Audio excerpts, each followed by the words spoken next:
Buda, ushaipewa demotion letter job? Kama nikusho vile kuendaga. We, niko na story.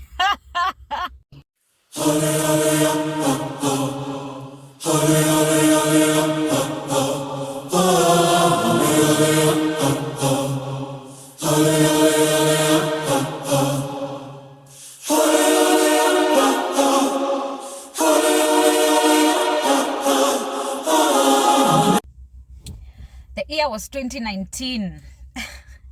Actually, I've just realized right now that it was around this period, July, August.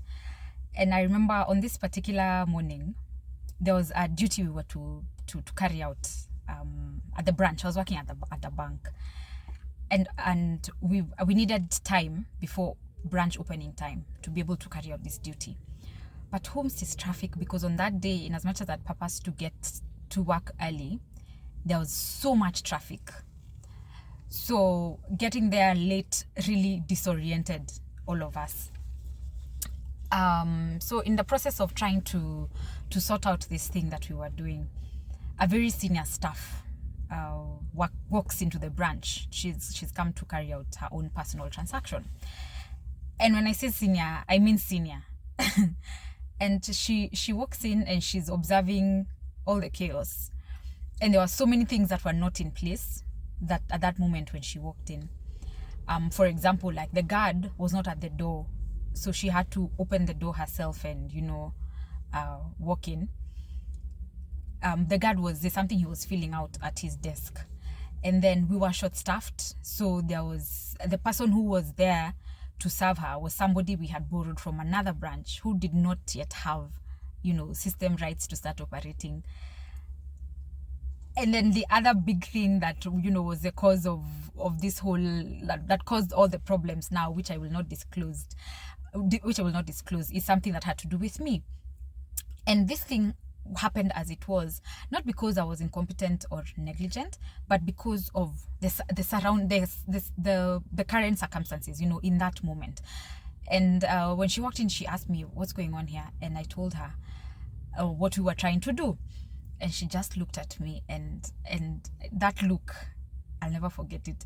And I walked away. I went to try and finish, what we were doing. So we finish, and 14 minutes later, we come back. I know it was 14 because I had to write a show cause later.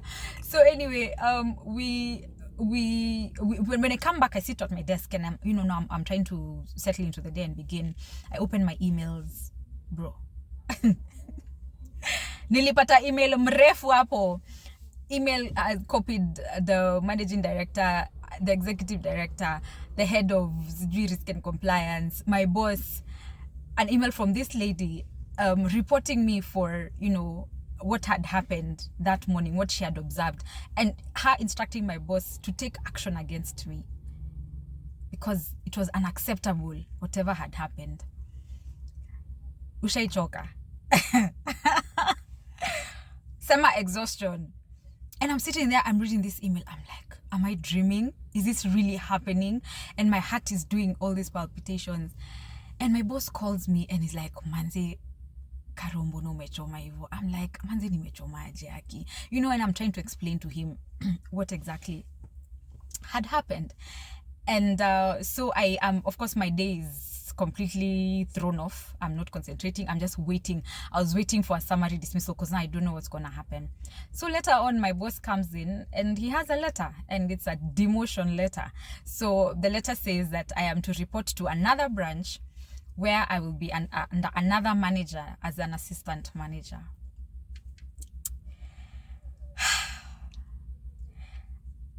I remember going home that evening and I wept.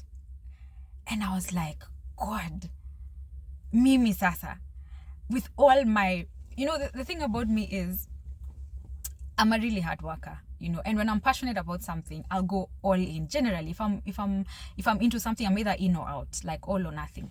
And I'd put in, I was 5 years in that job, and it was my first job. And I was really crazy about it. It was everything. And I was telling my hubby and my friends that I've never been that heartbroken, even by a man. from that situation, it just broke me. And the next day I couldn't even report to work. I had to come up with an excuse, and I told my boss I can't come to work. And I remember, just feeling so disoriented, man. Those moments when you're like your world is coming to an end, and I felt like it was unfair because a lot of people. Sorry, phone decided to overheat. So I was saying it felt really unfair because a lot of people even reached out to me and they were like, kwani mkona kitu personal with this mama? Like, did you do anything? I was like, bro, me, I've never even interacted with her, man. Me, I don't even know what's going on. So anyway, I now had to, start reporting to my new branch under my new under my new manager boss. And in this period, I really struggled.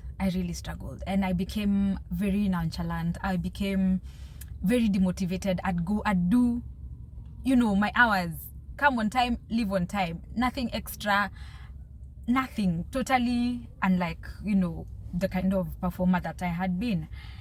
And I remember on this particular morning, as I was doing my devotion, Colossians 3:23 came as a verse of the day, and it says, in everything you do, do it heartily, as unto the Lord and not unto man.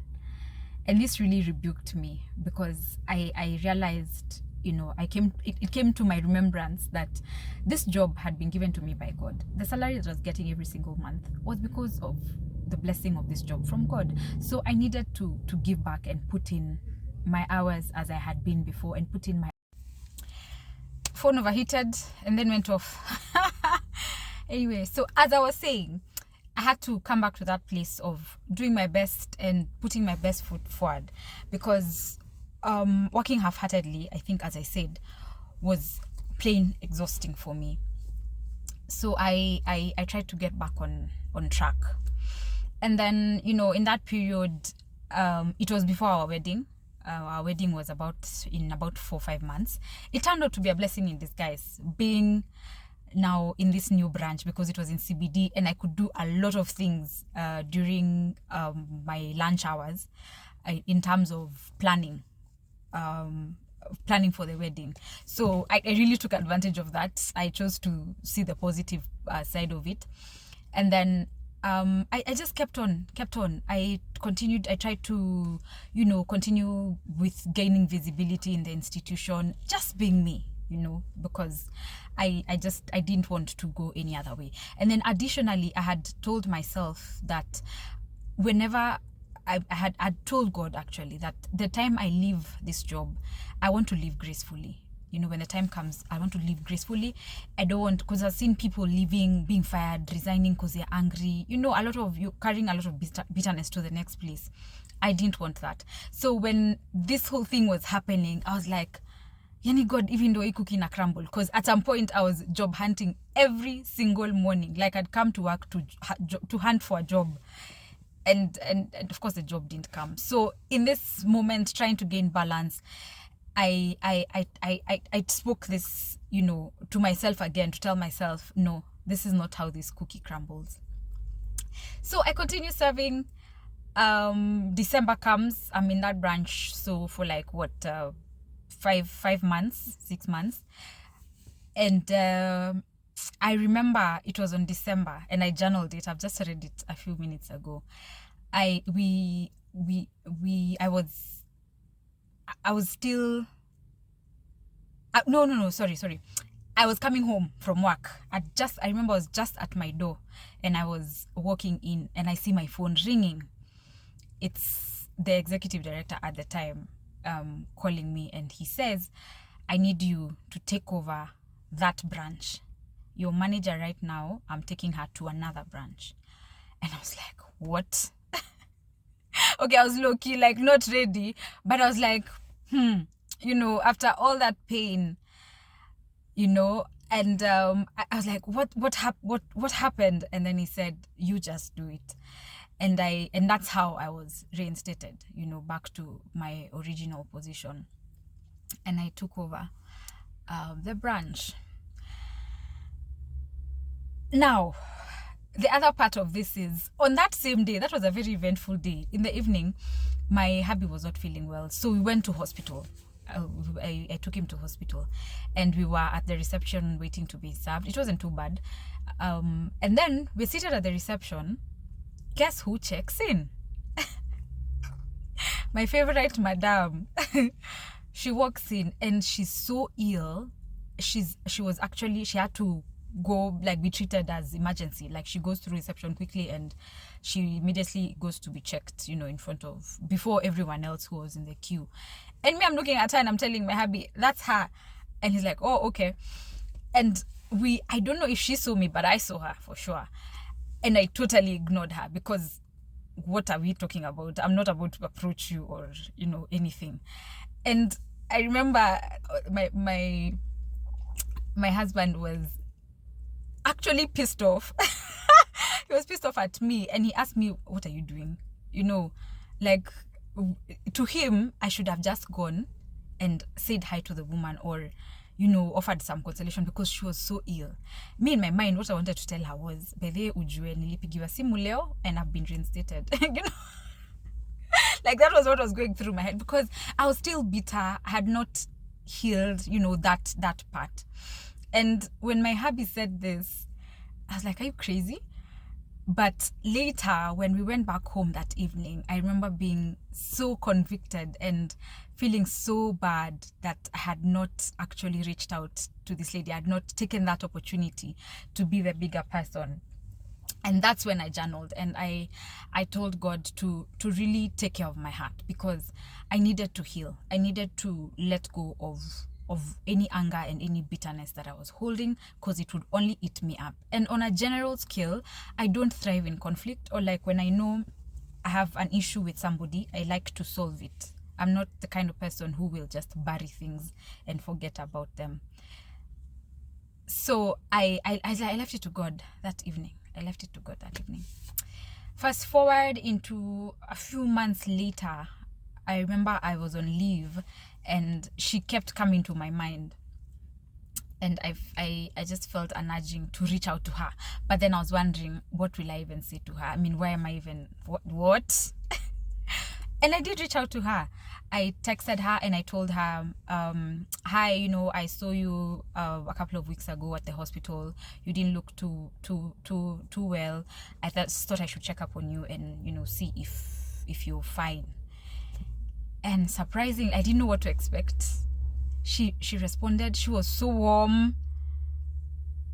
And we interacted and we talked and, we really had a chat, but not a deep one, but it really broke that ice. And with time, we'd talk, sporadically, just of juju to nothing too deep or serious. And that was my healing. And I'm reminded of this verse today that, in Mark 11, it says that forgive so that you may be forgiven, right? You have to let go. You have to forgive. You need to be the bigger person. You have nothing to lose at the end of the day. So that's my story. So it turned out to not be a demotion. It was a promotion into inner strength, into victory, because the moment I decided to keep going and to keep doing me, my performance spoke for itself, and I got back, into my rightful position, and I exited the bank, 2 years after that, gracefully, very gracefully, and no beef. And I'm so happy about that. It's something I wanted, and we all know that feeling you get when you want something and you get it. I hope that story has been a blessing to somebody. Msifanye job na makasiriko. Bye.